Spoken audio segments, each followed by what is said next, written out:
I had gotten 3 great pieces of advice when I went into this from another guy who was in Washington, and he said, Philip, it's going to take 3 things, and just be ready for them. 1, it's going to be more expensive than you think to do. Number 2, it's going to take longer than you think. And number 3, you're going to work harder than you ever dreamed. And he said, if you're willing to do those 3 things, you have a chance at being successful.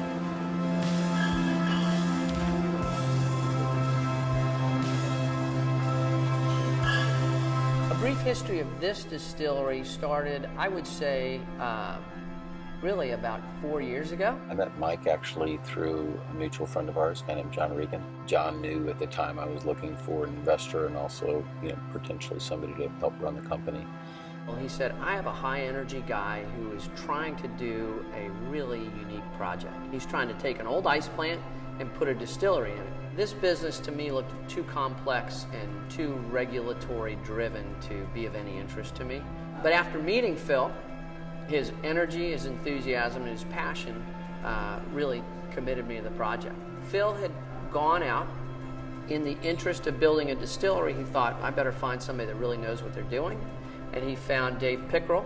Dave was a former master distiller at Maker's Mark for 19 years. Dave designed our distillery, and then as it became time for us to actually enter business, we knew one of our challenges was to get a great distiller. We did a national search and found Brendan Wheatley.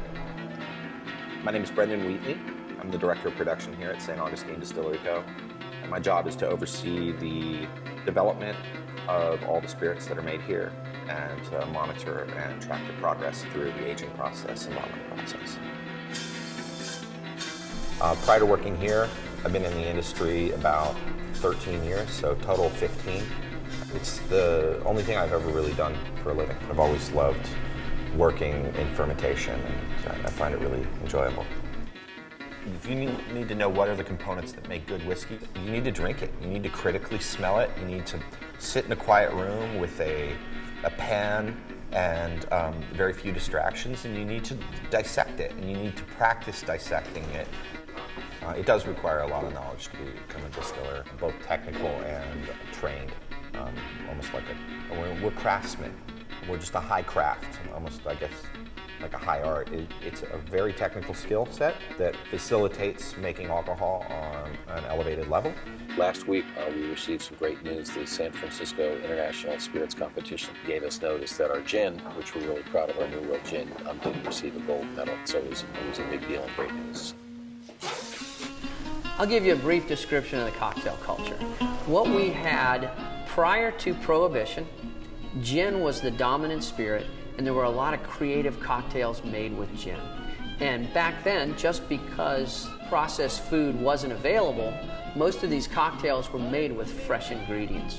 Late 50s, early 60s, vodka became the spirit of choice, and processed food came about.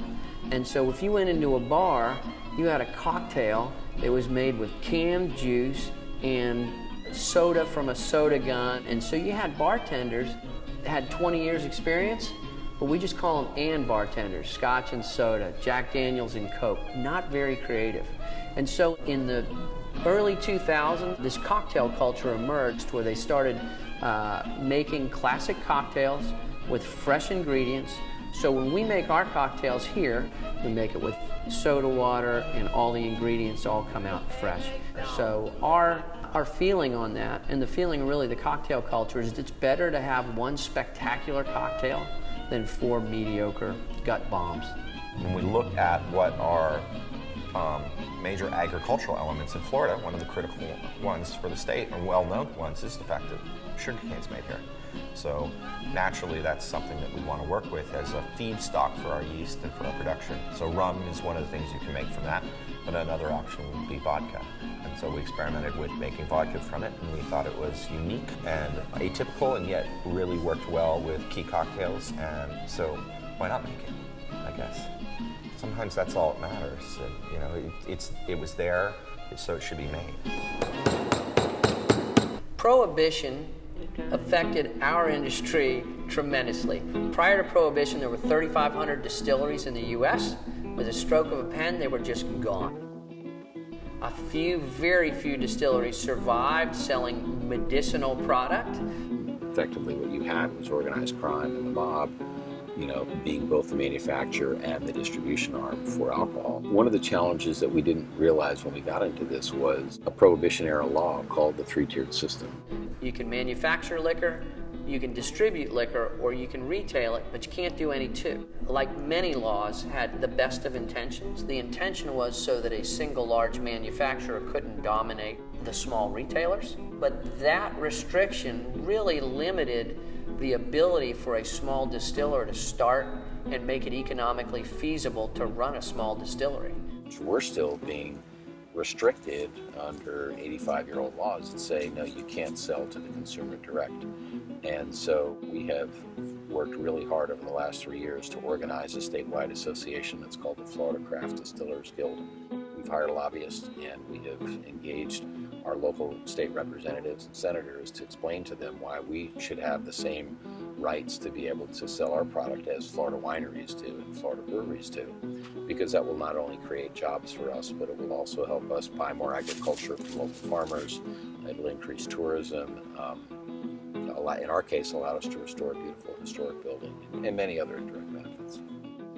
We produce a fair amount of alcohol here for a small producer, but it's still a drop in the bucket compared to large producers. For example, many of the large producers will produce close to 1 million barrels a year of bourbon. We're nowhere near that, and we're okay with that. We're trying to make something that's a little different, and we will continue to grow. My aspirations and hopes and dreams for this company is that it becomes a model for other entrepreneurs. If they put their minds to it, can do anything. And for me, this is a second career, and I'm doing it as much to be able to prove to myself that there's still some great business opportunities out there, but also hopefully serve as an example to others that say, if you can create a business that can do both good and also make money, that's a good thing for the community. I feel really proud of what we've done because we've saved an historic building. The oldest commercialized plant in the state of Florida has now been restored. Hopefully it'll be a distillery for maybe the next 100 years.